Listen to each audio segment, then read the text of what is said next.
If there was a Sax Hero video game, Ben Wendel would without a doubt be one of the bosses you had to defeat. He has just released Technitudes, which I've been enjoying very much, and he joins me to tell us about all the saxophone challenges and puzzles contained within the book. Now, whether you're into etudes or not, jazz or classical music, you're probably going to learn something from our conversation. I know I certainly do every time I talk to Ben. I'll put a link in the description to Ben's website where you can learn more about Technitudes. Ben Wendel, great to see you, man. Hi, Jay. Thanks for having me, man. Yeah. So, man, you're doing so many things and you've got so many great recordings. It's just, you're putting out so much great content. And now you've got this new book, Technitudes, that I have like the first copy ever. You literally have the first copy. What an honor. It's so great. And I've been playing through some of these, and man, they're challenging in a different way than a lot of the etude books that have been out in recent years. So it's really refreshing. It's really interesting, and it's kind of stimulating to go through it. And as you go through some of these, you're like, ooh, am I going to be able to do that? Just reading like, oh, but each one of them covers a different challenging area of playing saxophone. So, what would be really cool is if we could kind of go through and just talk about each one and talk about the challenge, the specific challenge of each one. And maybe you could even give us some tips on how to approach doing these different things, whether we get this book and play through them or not. I mean, it's still going to be helpful for general, day-to-day saxophone playing. Yeah, sure. Yeah. Do you want to just dive right in? Yeah. Well, I mean, we can go in order. I mean, I've played through a few of them. Like this first one, Technitude 1, Trills. And before we get into that, I just want to say that what's really interesting about these etudes is that, are they classical etudes? Are they jazz etudes? Are they just, they modern, contemporary? It's kind of genre defying. And this, it occurred to me that, wow, this is really something that university students and any sort of advanced players are going to get tremendous value out of. And it's the sort of thing that could be studied in any, university program teaching saxophone, whether that's jazz or classical saxophone. What's your take on that? Hey, yeah, thank you for saying that, Jay. Yeah, it's really a reflection of my upbringing. I absolutely, I started as a classical saxophone player. I grew up playing Glazunov and Ibert and really came from that world, and then slowly transitioned into the jazz world where I now officially live. But my roots are very much in that classical world with that particular focus on technique. And so, I didn't set out to create etudes that are useful for classical and or jazz musicians, but it is just a reflection of my training. And I think they would be useful for people in either genre, although at a certain point, what are these genres? We're just talking about advanced, we're just talking about technique on the saxophone. So. Right. Well, it's interesting because I speak to a lot of jazz professors, jazz or just jazz recording artists, and they say how they practice the classical etudes, or they work on the classical etudes with their students. They have their jazz students work on these things because just to get the technique together to be able to do certain things really well with accuracy on the saxophone.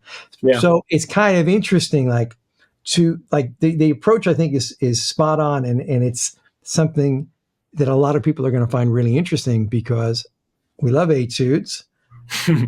but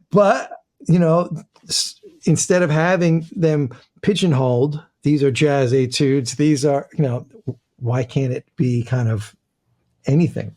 Yeah, totally. Hybrid approach. Yeah. So that's going to be super interesting for a lot of people. And your approach to these, as I understand it, is you wanted to really single out really one particular challenging spot for each one. So while you're learning this, you're like, okay, here I'm working like the first one, we're working on trills. And in your little description, you said we do a trill on like every note of the Yeah. normal range of the saxophone. Yeah, I tried to, be sort of, we've talked about this before.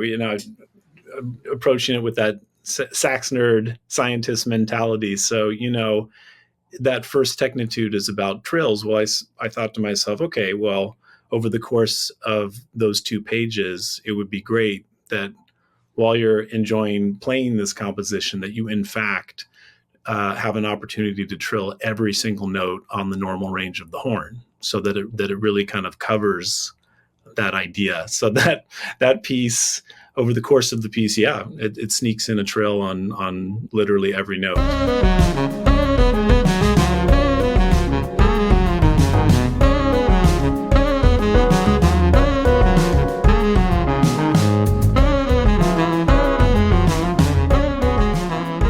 I mean, you're also kind of showing off your compositional chops with these things because they're going through different key centers and and you've got these mixed meters happening and developments of themes.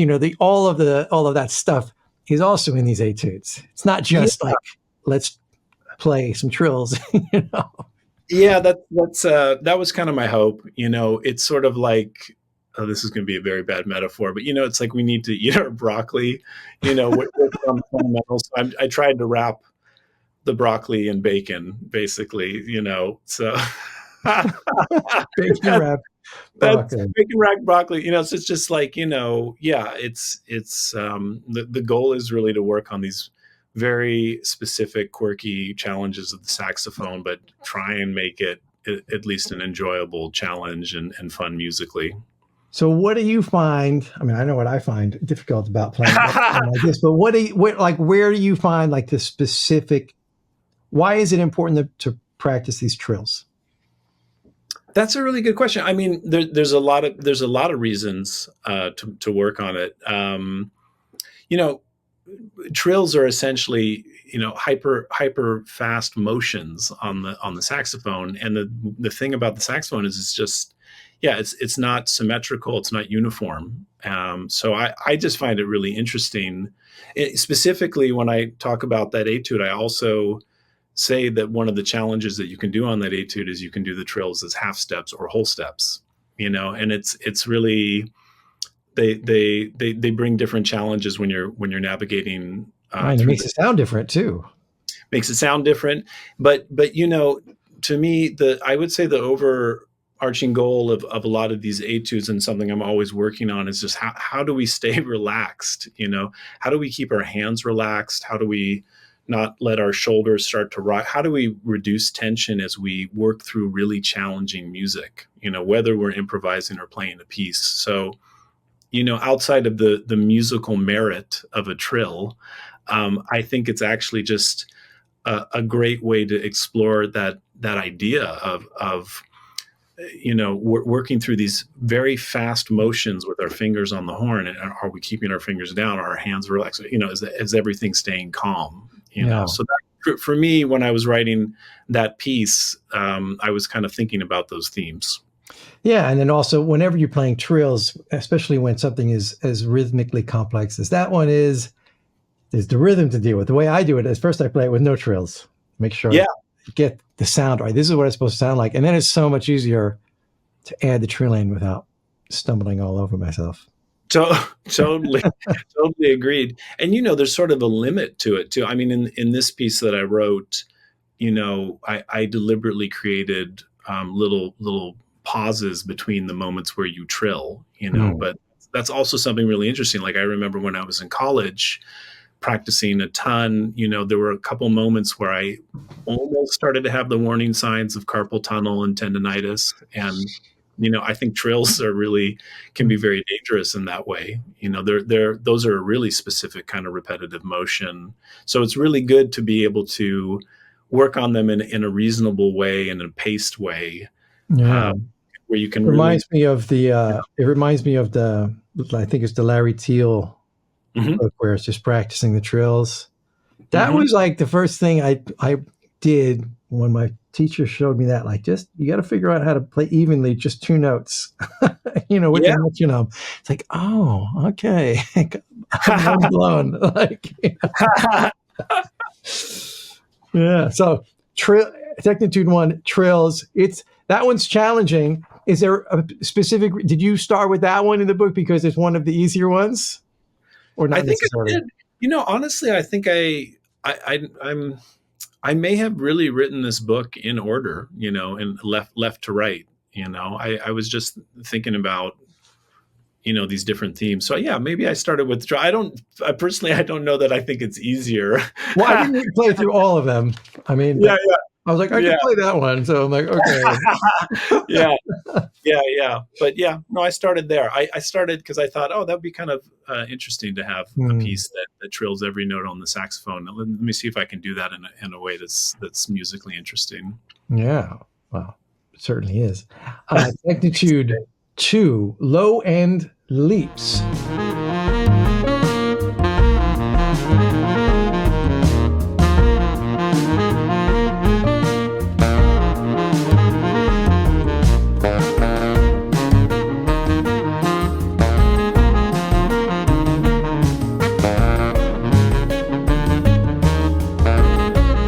So, what sort of a workout is this? If you can. um, this one is one that I've always found really interesting, and it really brings me back to when I was a younger player, and I just remember finding it extremely challenging to leap around on the horn without doing it in a way where I would just kind of lose control of my embouchure. There was a long period of time where I just didn't understand what was needed.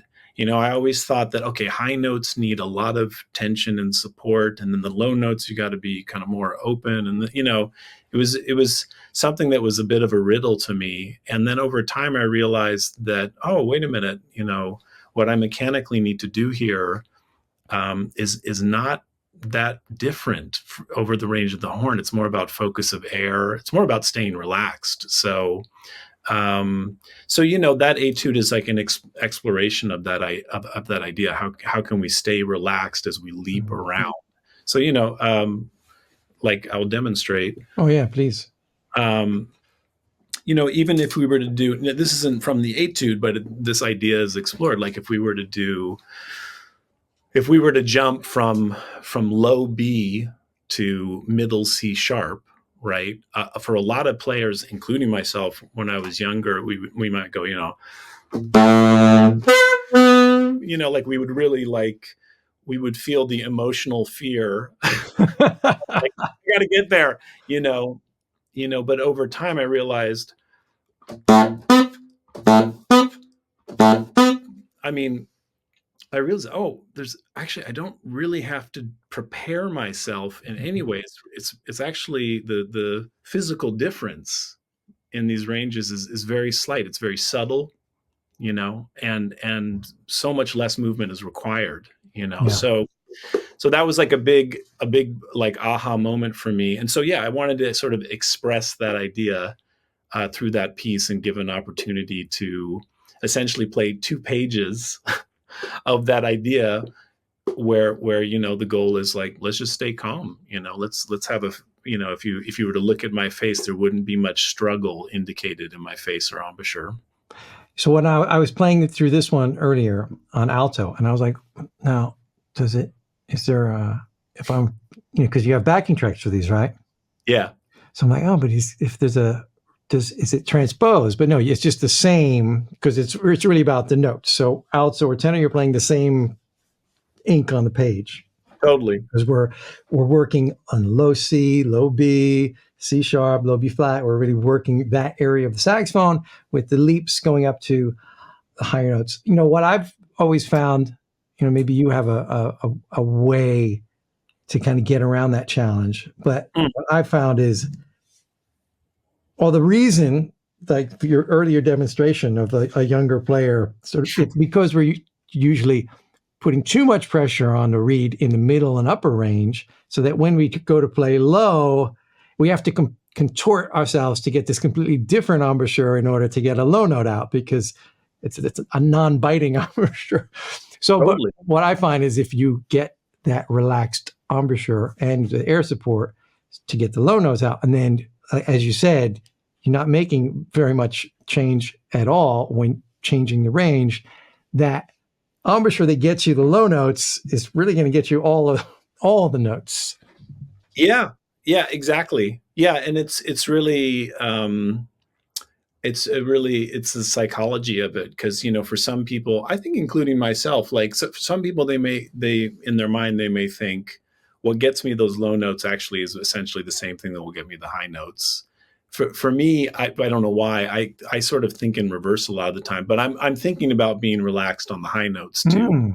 But I always think about, like, when I'm playing a high note, it's not very different than when I play a low note. But essentially, we're saying the same thing. Where the goal is what is the maximum amount of relaxation that I can apply to any note, and not really change that much over the range of the horn. Right, let the air do the work rather than the mouth. Exactly. All right, so moving on. Now, this one I did not attempt. Uh-oh. I have not attempted this one yet. I might not, because this one is about circular breathing, and this is something that I'm afraid I might not ever have time to learn.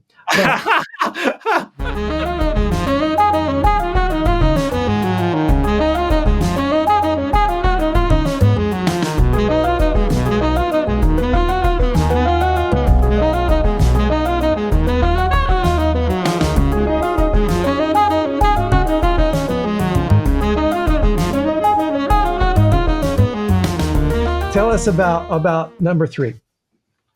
I mean, you bring up a good point. Like, do we really need to know how to circular breathe? Like, of course, the answer is no. Again, this is actually really an outcropping of specific personal history. Like, when I was 20 years old, going to the Eastman School of Music, in the middle of a lesson with Professor Raymond Ricker, I started to experience chest pain.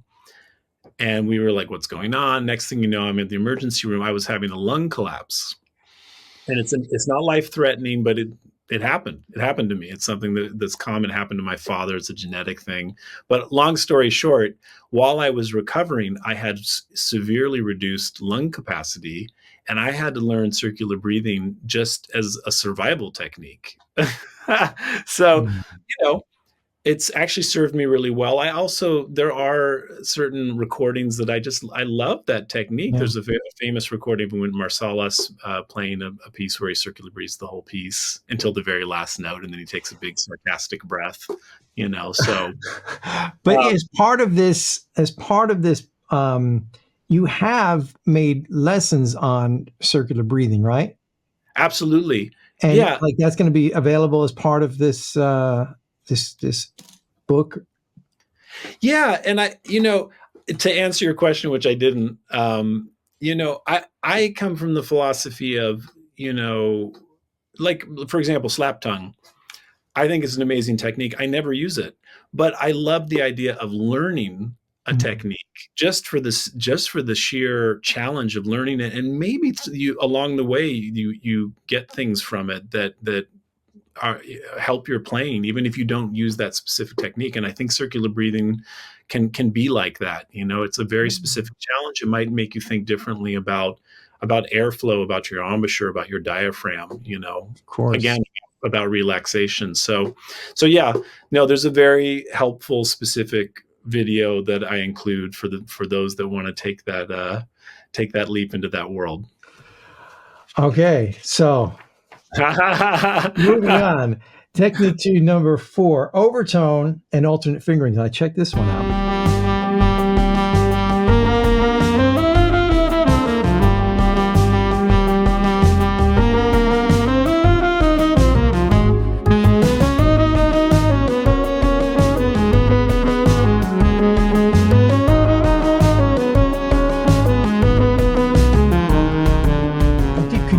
is it possible for you to demonstrate a little bit of this? Yeah, let me. Because I wasn't entirely sure. I mean, I was reading the instructions. So some of this etude is like alternate fingerings, and some Yeah. of it is overtones instead of the note written on a page, or is like a. Yeah, so like along the same lines as that trill etude, essentially, I wrote a piece where every note that can be altered somehow, either through laying down keys or overtones or harmonics, is you have it happens over the course of those 2 pages. So in the case of this piece, lower notes, like for example, in the beginning of that piece, doing an alternate A sound. So there's a lot of ways you can do that. In this piece, I kind of suggest a particular way, which is alternate. So you finger an A, and then in your right hand you alternate between 2 down and 3 down. So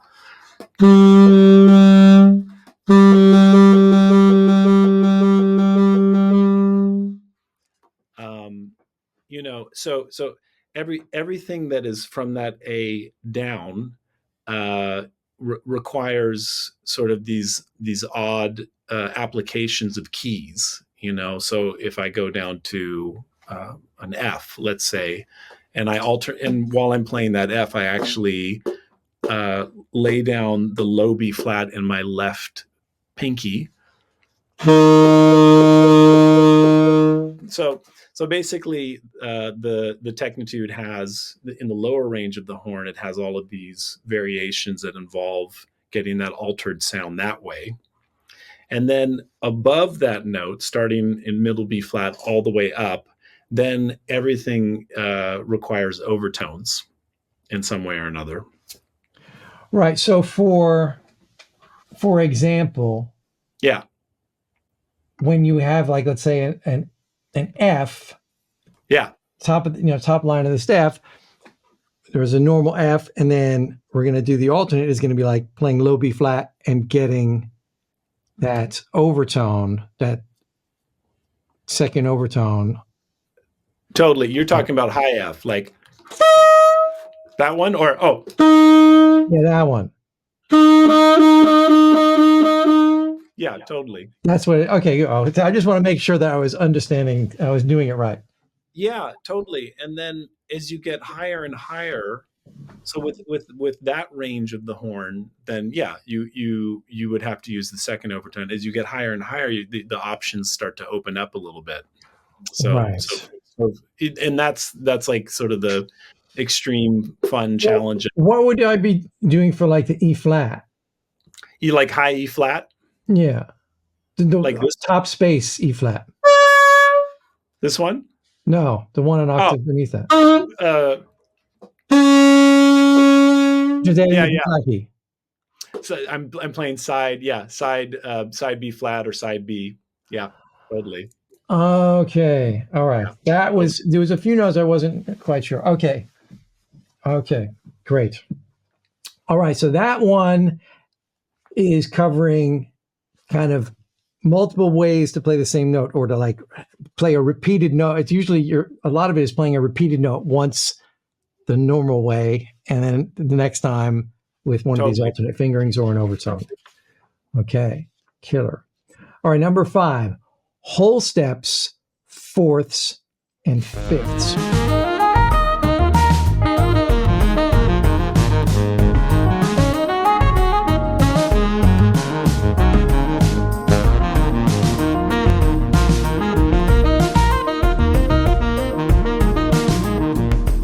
What's the idea behind this one?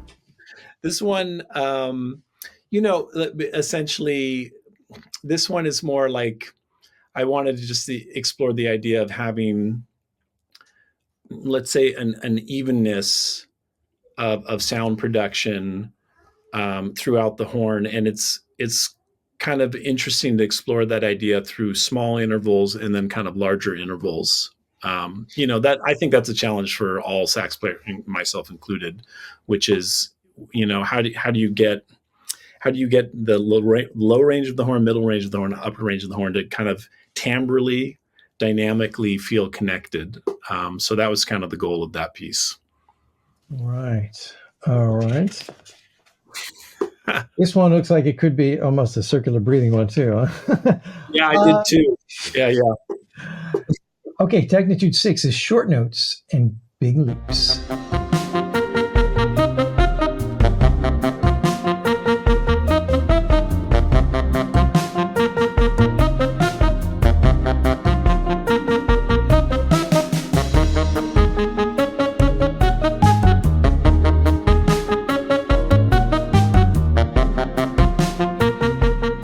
Yeah, so some of these explore the same idea, but just from different angles.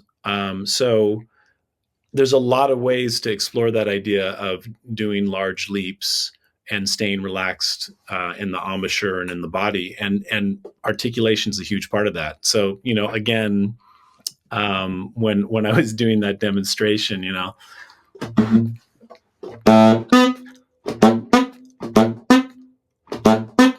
to do hyper staccato leaps like that versus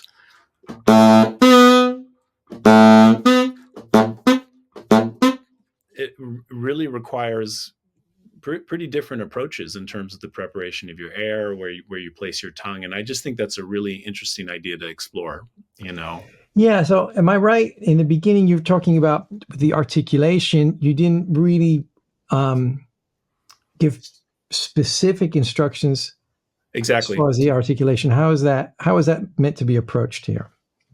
You're talking about for this etude? Well, kind of for in general, or for this one. Yeah, so some of the etudes I left kind of more open-ended because I wanted to give that space to the player to, articulate in different ways while exploring the specific technique that I was focused on. This one, I really I spell it out. I say, this is, the focus is going to be short notes, short articulation. And even within that, there's a range, there's short and then there's really short, so it's really about, to get even more hyper specific, it's really about how consistently can you do the same kind of short articulation throughout a piece, so it's really like looking at the way you play under a microscope and saying, can I be consistent in that way? We might have even talked about this before, but for example, if I were to take that concept to the ultimate extreme, like not playing it through this composition, like just to take a single note, and say to yourself, I'm going to attack it just this particular way, and I'm going to do it exactly the same over and over again, is incredibly difficult. So if I'm playing like a C sharp and I'm going to do this particular short, whatever we want to call it. So let's say that's the short I'm going to do. Okay.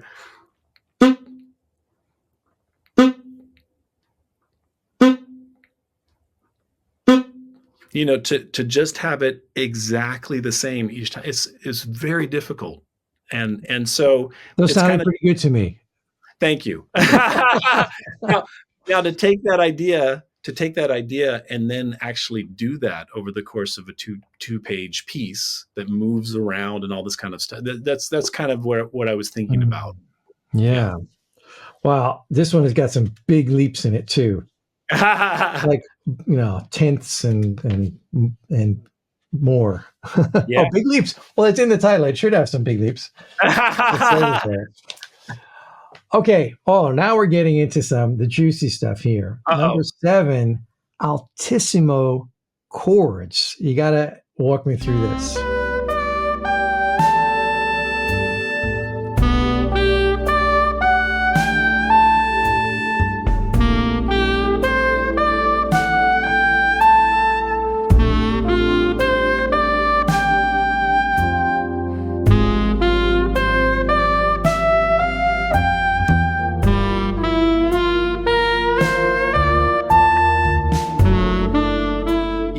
This one, you know what? Actually, let me look at this while we talk about it. Yeah.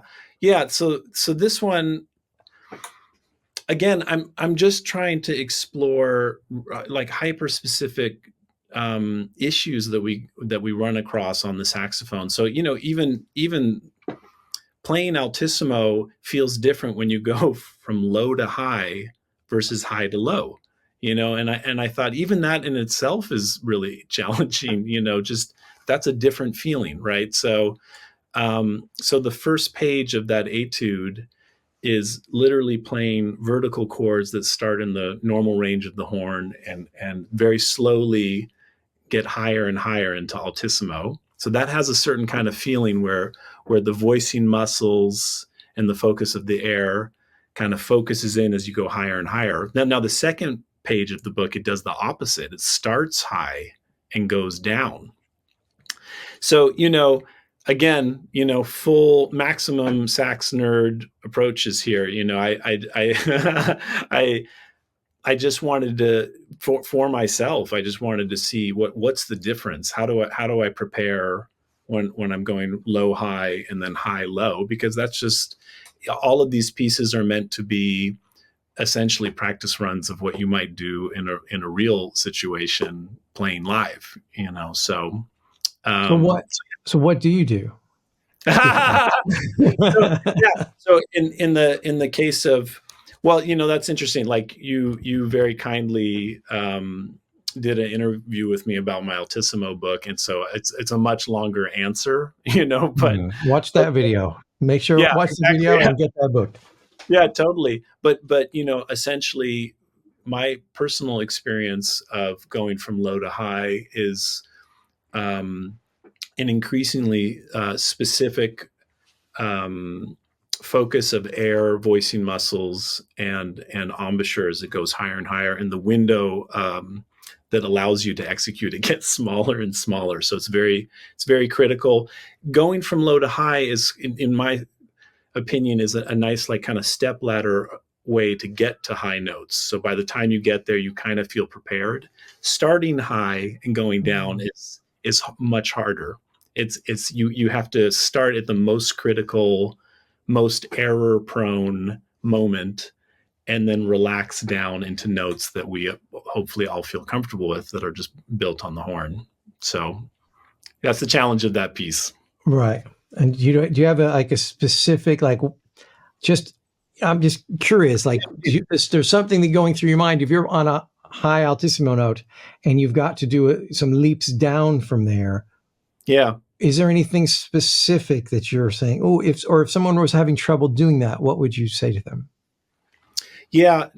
My approach over the years has been all about memorizing the feeling of getting that note, whatever that altissimo note is, let's say, memorizing the feeling of it and trying to recreate that feeling. It takes a lot of time, but if you're lucky enough to get whatever altissimo note you're aiming for, in that moment, closing your eyes and saying, okay, what physically is going on that's allowing me to get this note, stopping and then saying, can I recreate that?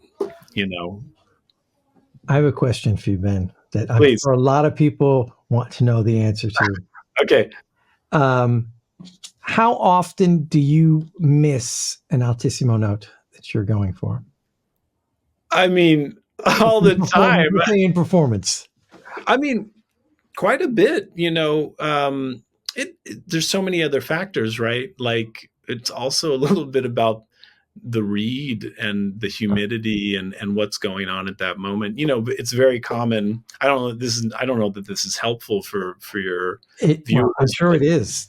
People want to know that someone like you is a human and actually is not, you know what I mean? It's helpful to know these things because it makes it easier to learn and, I miss them. Yeah, no, I miss high notes all the time. And the higher you go, the harder it is. It's very common, for example, on the road you start with a reed that you like, and then you're 2 weeks in and that reed is beyond dead.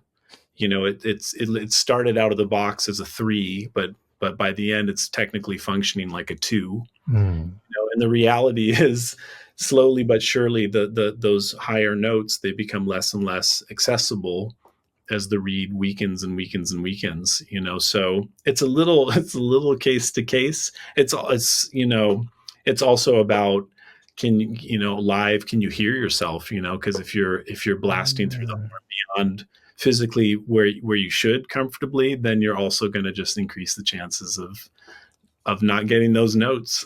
Right. Yeah, there are so many factors in it. And then I wonder, I mean, this is the sort of questions that a lot of people were kind of getting off topic, but no, it's good to know. Because when I hear you play, though, it doesn't sound like you're missing anything, though. That's, I haven't, when I've heard you play live, I'm like, it's kind of nailing everything. Well, it's all relative, right? Do you get very good at recovery? Definitely. But to me, that's less technical and more emotional. But I mean, what is it? I can't remember that saying, like luck is 90% preparation, 10%, whatever. I'm totally butchering that saying, but to me, like these compositions, these etudes, this is what it's about. It's like I wrote that stuff first and foremost for myself, to be able to practice something very challenging in a safe environment, in a non-live environment, to kind of practice those challenges so that I increase the odds that when I'm playing live, I can back it up, basically. Yeah, well, it's great to hear about the reed, starting with the reed, and then it gets softer each night until that's really interesting. We can have so many interesting conversations that a lot of people would be able to relate to at every level. Like that's the thing, because there's some things that are just really universal. Right? Universal, totally. Whether you're in junior high school or touring the world, like the reeds, they get softer. They do. So now, Technitude number 8, circular breathing 2.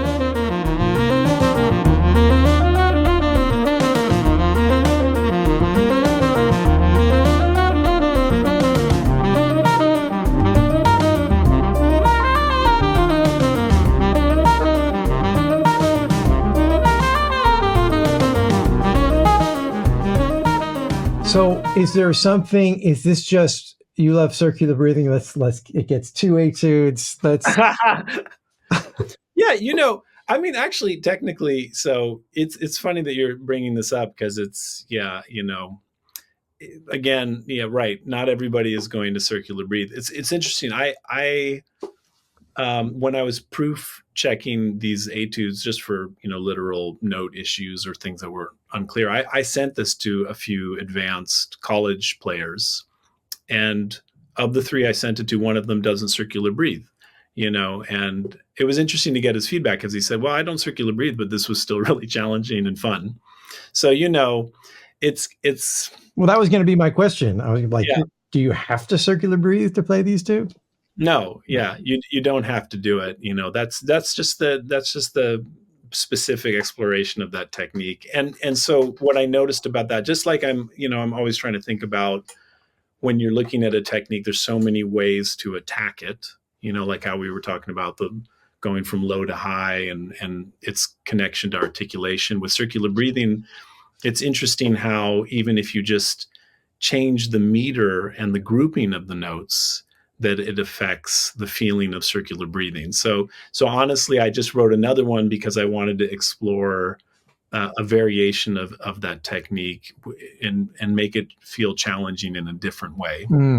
All right. Yeah, I'm getting towards the end here. We're getting towards the book where I have it. Looks okay. Alternating tonguing and repeated notes. Ooh.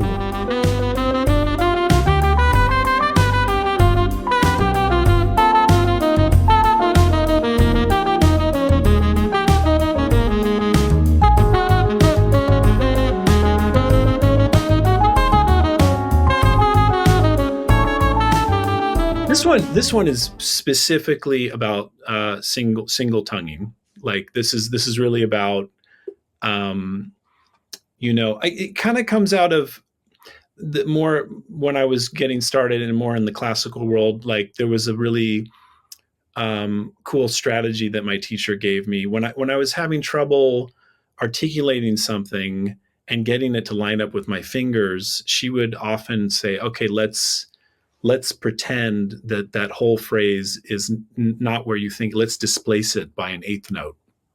So in your mind, you're thinking, instead of it going ta-da, ta-da, it's going ta-da, ta-da, and it was really interesting how it kind of reprogrammed my fingers and got them to align more with tonguing. So that piece is sort of an exploration of that idea, which is the best way to really get used to aligning your single tonguing with your fingers is to alternate the series of notes that you're going to tongue in kind of odd groupings, because we're all really used to doing tonguing in very symmetrical ways, but it's the moment you start to go groupings of 3, groupings of 2, you're going to start to feel these weird things where it's going to derail from your hands. Yeah, I can imagine, working through these etudes in particular can lead the way to a lot of, fresh ideas when it comes to improvising and just new ways to change things up. And like, oh yeah, this just, it's great to have, especially coming from someone as creative as you, when your compositions and your improvisations, it's always so creative. And what's great about the way you play, for me at least, is it's at the same time sounds totally new and almost unique, but also familiar. So that's the hardest. I think that's the hardest thing to do, is to play something that no one's ever heard before, but is still, feels like home to them in a way. I can't speak for other players, but I think philosophically that's a shared goal, just that we, let's say we're on the improvisation side of things, which is where I live, which, you don't create anything in a vacuum. Like we're part of a continuum, and there are masters that built the house that we live in, and we have to acknowledge that. So, bridging that gap, I don't know. There's no gap actually, but well, it's kind of a spectrum, let's say, where there's some players that might choose to play really traditional, let's say, and then there's, kind of in the middle of the road where you're kind of 1 foot in the tradition and 1 foot in something. And then there's the other end of the spectrum where you might be like, I don't want to play anything that anyone's ever heard before because, and there's and everywhere on that spectrum is totally legitimate place to be because it's about people's personal thing. But I think it gets challenging at certain, it's harder to, what you do musically to me sounds very challenging because it's like, it's like you're doing it in a way that no one else, not no one else, but, few people are able to do. I think ultimately the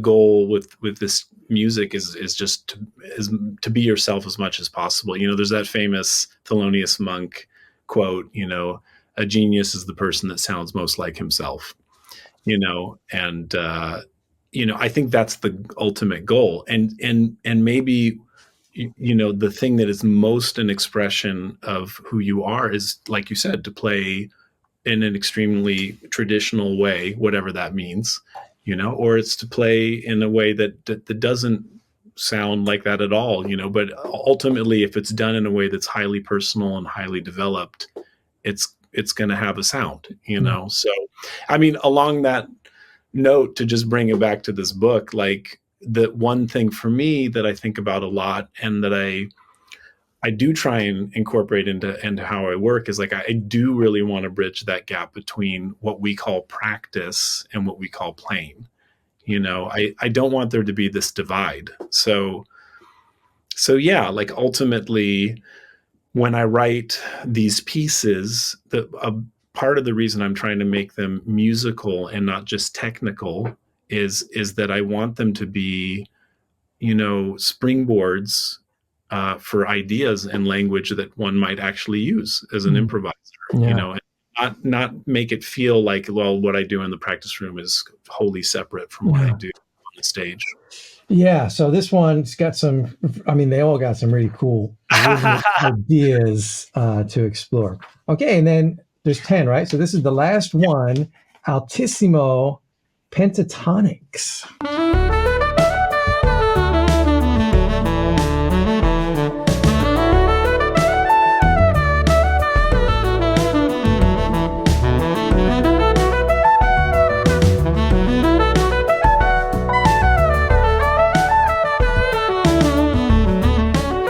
Yeah. So the other Altissimo piece was kind of what we were talking about, just that specific challenge of low to high, high to low. And then I think another variation of working on Altissimo is like getting that uniform feeling of working from the normal range of your horn into Altissimo and back, and not having it feel as though these are really two separate worlds, really just committing to this idea through that piece that the saxophone is a roughly 3.5 octave instrument, and that Altissimo is not this foreign, strange thing that just is. It's like a Jekyll and Hyde experience. So that Technitude is really about that, exploring that idea of like how uniform can I make this sound moving through the range of the horn. Right, because it's not just in Altissimo range all the time. It's kind of going all over the range of the horn, but often getting up there. And I guess there's a lot of different types of pentatonic scales being used, or. Yeah, I just thought that would be, honestly, Jay, I could write 10 more with just Altissimo in mind, and they could all be different variations. There could be one. Good idea. Oh boy. No. Altissitudes, we can call it. We already got the title. Oh my God. All right. Yeah, you get your 10% on that one. Yeah. But this one is specifically, pentatonics is like a nice, in my mind, it's kind of a nice middle ground, let's say, right? Because if I were to write an Altissimo piece where it was really, really just scales, where you're moving just half steps and whole steps all the time, that's a really different linear feel. And so pentatonics, they have kind of a different feeling to them. They're kind of in between in a way. And so I thought they would be kind of a good vehicle for that. Yeah. All right. So Technitudes, Ben Wendel, Technitudes. Thanks, Jay. What is that? I love that. That's the designer Jamie Brueck. He also did the cover for Path to Altissimo, and he's so clever in terms of taking the spirit of a book and kind of giving a visual representation. So those are like building blocks. Yeah, I mean, this really reminds me of my daughter. Yeah. She doesn't play with building blocks so much anymore, but there's these different games. Now that we're just talking about this, there's these different games where you have to take different blocks, and they can only, this game, it's called, I can't, but they can only fit in one specific way. And this is for kids. They play with this, so that you get them started off. This one goes here, this one goes here. You got to figure out how the other ones fit in. Yeah. It's fascinating. I mean, I play those sometimes myself just because I love playing games. But that's what music can be. It can just be this beautiful game. Absolutely. It's fun and challenging that you just want to keep doing over and over again. That's the goal.